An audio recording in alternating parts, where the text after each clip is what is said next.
Okay, so this is a video showing the cloud chamber, what it looks like when it first starts up.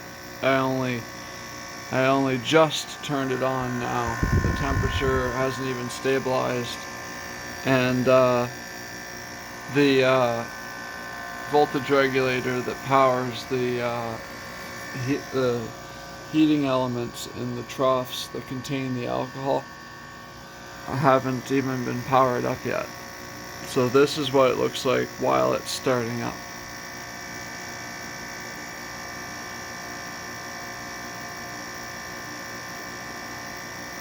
Doesn't really look like much.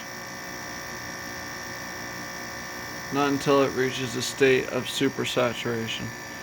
The high voltage is already on, but that's just because it turns on with the computer power supply that I'm using to power the fan that I'm using to power the fan that cools the condenser, which is powered through that regulator over there, and then this regulator here is actually powered by an adapter that's separate. It's a 37 volt adapter. It's from a printer. 12 volts with these heating elements doesn't 12 volts with these heating elements doesn't deliver enough current. So because of their resistance, it's not enough power.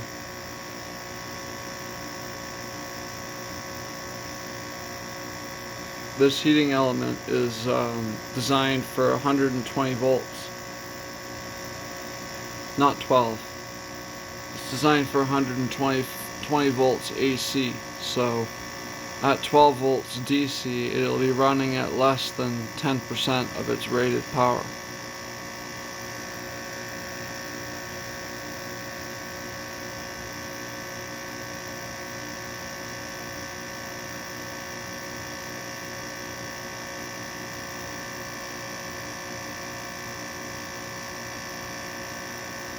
The chamber, once the refrigeration system is turned on, takes well over an hour to stabilize.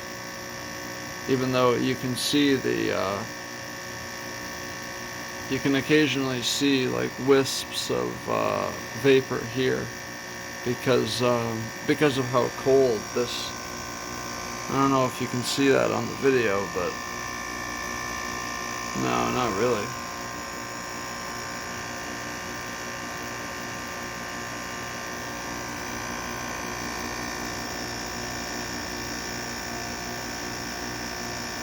You can kind of see it if you blow on it, but then you end up with water vapor condensing on the bottom edge of the chamber, which makes it hard to see when it's operating. So a future version of this cloud chamber is going to include a secondary box placed around it so that dry gas can be circulated through the outer chamber. The point of that being that it'll prevent this. This is condensation, and by the time the chamber is up to its operating temperature, it'll be probably up to where the middle of the frame is right now. So it blocks a sizable portion of the visible area, although the light source is extremely intense. It's an HID lamp. It's a 55 watt automotive HID lamp that's been repurposed for this. I discovered when I was disassembling those HID lamps that they are actually they're actually small desktop projector lamps. They're the exact same ones that are used in the desktop projectors, which isn't surprising because larger versions of those same lamps, those Osram XBO lamps, are used in professional movie theater projectors.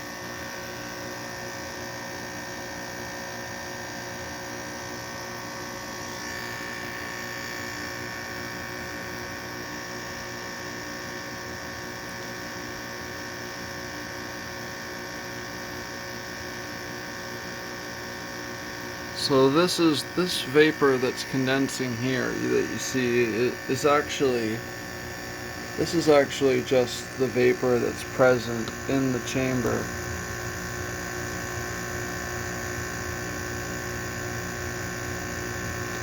This alcohol vapor is just coming off of the troughs at room temperature.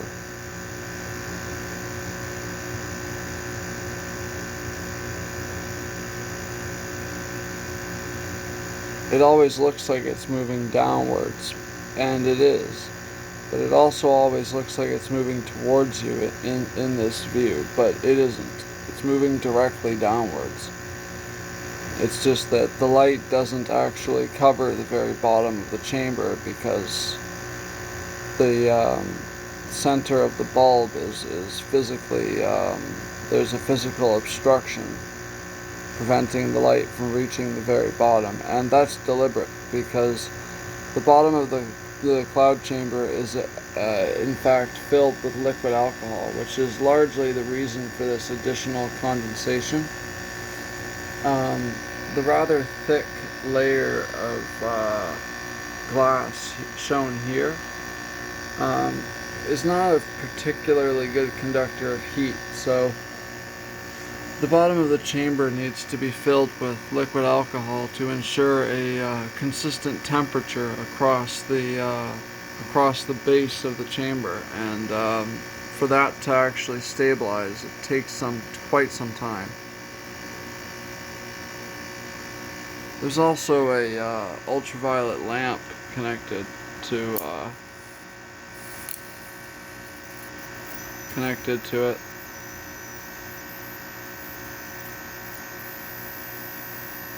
Mostly just to absorb the, just as somewhere to dump the high voltage to while it's momentarily not being used.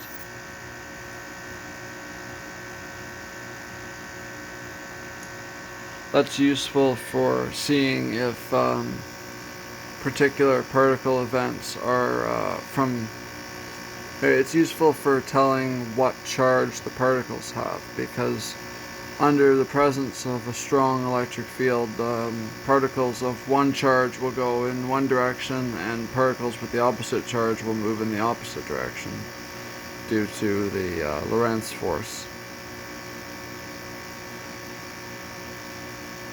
It's I think the same phenomenon that makes electric motors rotate, actually. So yeah, all of that, all of what you're seeing in the video there is not supersaturation, but rather normal condensation.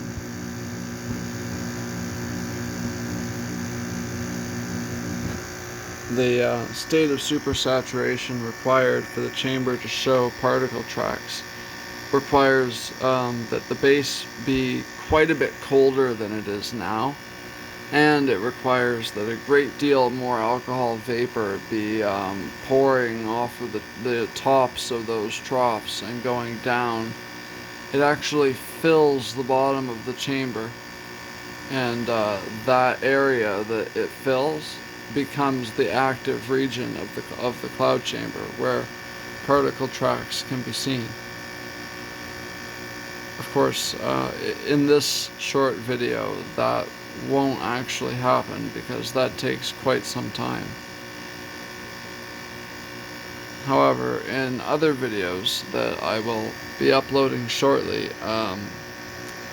you can see the cloud chamber functioning under various conditions at various temperatures and amounts of and different rates of alcohol evaporation, which are achieved by changing the potentiometer here. Changing this potentiometer allows you to adjust the fan speed And adjusting this potentiometer here allows you to adjust the power going into the cloud chamber there.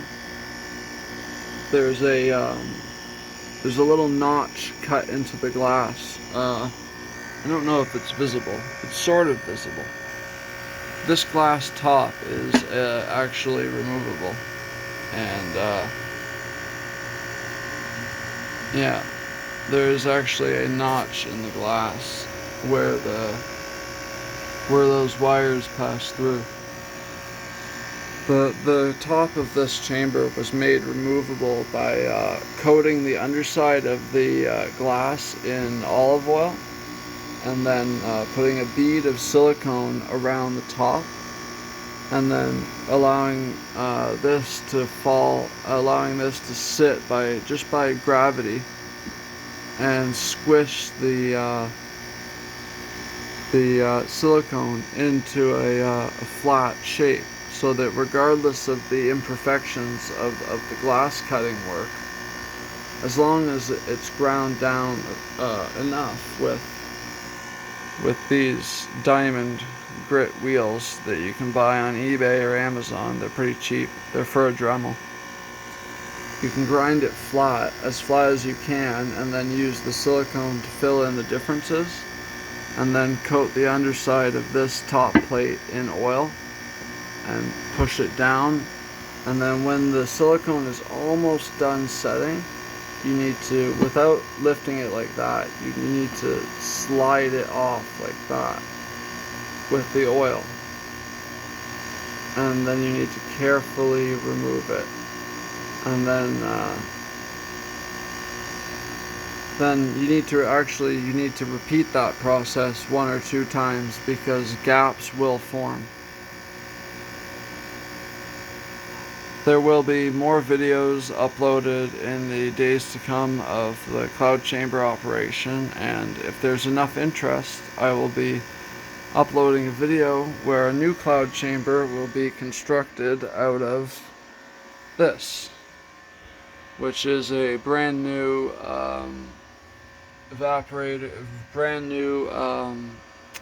refrigeration system.